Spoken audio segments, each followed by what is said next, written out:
नमस्कार विद्यार्थी मित्रों, कक्षा 11वीं के पाठ्यपुस्तक में सम्मिलित व्याकरण विभाग के अंतर्गत हम अलंकार इस विभाग का अध्ययन कर रहे हैं। अलंकार के अंतर्गत हमने पिछली तासिका में देखा अलंकार किसे कहते हैं, अलंकार की परिभाषा क्या है तथा हमने अलंकार के मुख्य भेद कौन कौन से हैं, उसके अंतर्गत शब्दालंकार, अर्थालंकार और उभयालंकार की संक्षेप में जानकारी ली। और कक्षा 11वीं के पाठ्यपुस्तक में सम्मिलित शब्दालंकार के उपभेदों का अध्ययन हम कर रहे थे। शब्दालंकार के उपभेदों में से पहला उपभेद अनुप्रास अलंकार का अध्ययन हम कर चुके हैं। हमने देखा था कि शब्दालंकार के 4 उपभेद होते हैं। पहला उपभेद अनुप्रास अलंकार, दूसरा यमक, तीसरा श्लेष और चौथा वक्रोक्ति अलंकार। इसकी जानकारी हमने पिछली तासिका में ली।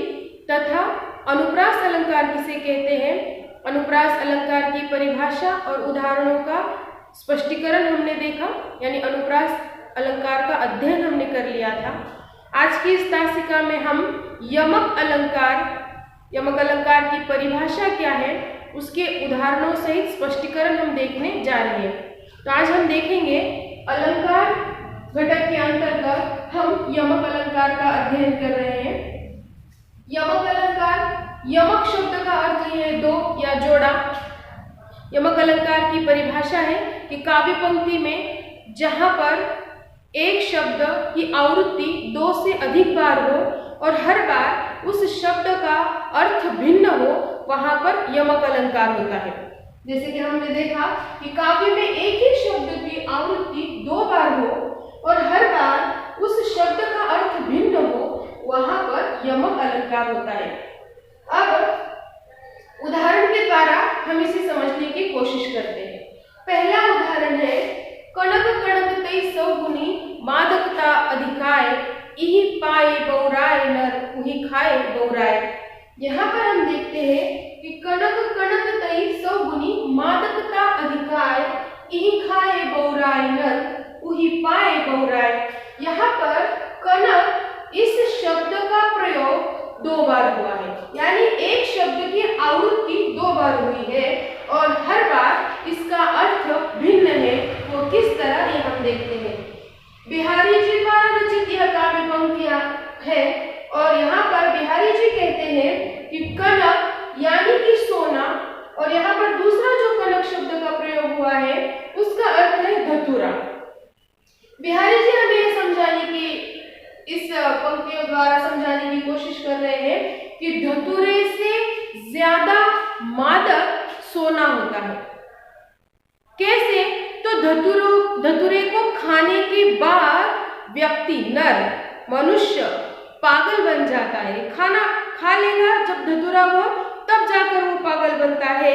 लेकिन दूसरा जो कनक शब्द है सोना, उसका अर्थ है सोना, तो यह जो स्वर्ण है यह पाकर ही, उसे अगर सोना मिल जाए तब वह अपने आप पागल हो जाता है। यहाँ पर कनक यह एक शब्द है लेकिन 2 अर्थों में प्रयुक्त किया गया है। पहला है सोना, स्वर्ण, जिसे पाकर ही व्यक्ति पागल हो जाता है। बौराना यानी पागल हो जाना, तो उसे पाकर ही व्यक्ति, नर, यहाँ पर नर शब्द का प्रयोग किया गया है, नर यानी मनुष्य। सोना जो है स्वर्ण, उसे पाकर बौराता है और धतूरा जो है उसे खाकर, धतूरा अगर गलती से हमारे पेट में चले जाए, खा ले व्यक्ति, तो वह पागल बन जाता है।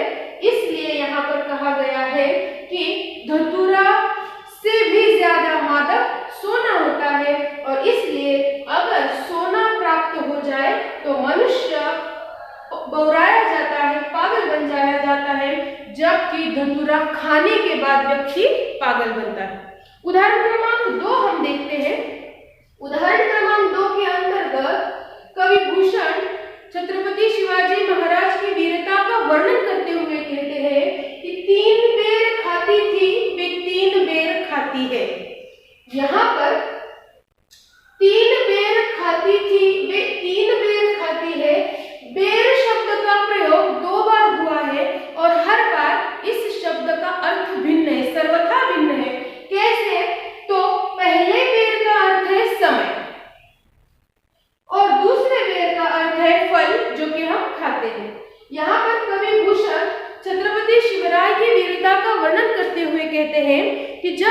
मुगलों द्वारा आतंक फैलाया जा रहा था और उसके बाद जब छत्रपति शिवाजी महाराज ने उनके खिलाफ युद्ध करना आरंभ कर लिया और उस वक्त मुगलों की जो रानियां थी वह अपने राजमहलों में बैठकर 3 बार यानी 3 समय दिन में से 3 बार वह अच्छे अच्छे भोजन का आनंद लिया करती थी और फिर बाद में उनके ऊपर ऐसा समय आया कि यह मुगलों की रानियां जंगलों में फिरती थे और वहां पर उन्हें सिर्फ फल खाने के लिए मिलते थे और वो भी बेल जैसा छोटा फल और वो संख्या में सिर्फ 3 हुआ करते थे। यहाँ पर कवि भूषण जी छत्रपति शिवाजी महाराज की वीरता को वर्णन करते हुए हमें ये बता रहे हैं कि मुगलों की रानियां जो अपने महलों में तीनों वक्त दिन में से 3 वक्त भरपेट खाना खाया करती थी, वही रानियां जब जंगलों में भटकने लगी तो बेर यानी फल वो भी संख्या में सिर्फ 3 उन्हें मिला करते थे। यहाँ पर बेर शब्द का प्रयोग 2 बार हुआ है और इसका अर्थ जो है सर्वथा भिन्न है यहाँ पर, इसलिए यमक अलंकार होता है। दोनों उदाहरण हमने जब देखे, एक उदाहरण में कनक शब्द का प्रयोग 2 बार हुआ है और दूसरे उदाहरण में बेर शब्द का प्रयोग 2 बार हुआ है और हमने देखा कि हर बार इन दोनों शब्दों का प्रयोग जो अर्थ है वह सर्वथा भिन्न है और इसलिए जब किसी काव्य पंक्ति में एक शब्द की आवृत्ति 2 बार हो और दोनों ही बार उसका अर्थ जो है सर्वथा भिन्न हो, वहां पर यमक अलंकार होता है। आज की इस तासिका में हमने यमक अलंकार किसे कहते हैं इसका अध्ययन कर लिया। अगली तासिका में हम देखेंगे शब्दालंकार का तीसरा भेद श्लेष अलंकार कैसा है, उसका अर्थ, उसकी परिभाषा और उदाहरणों का स्पष्टीकरण हम देखेंगे।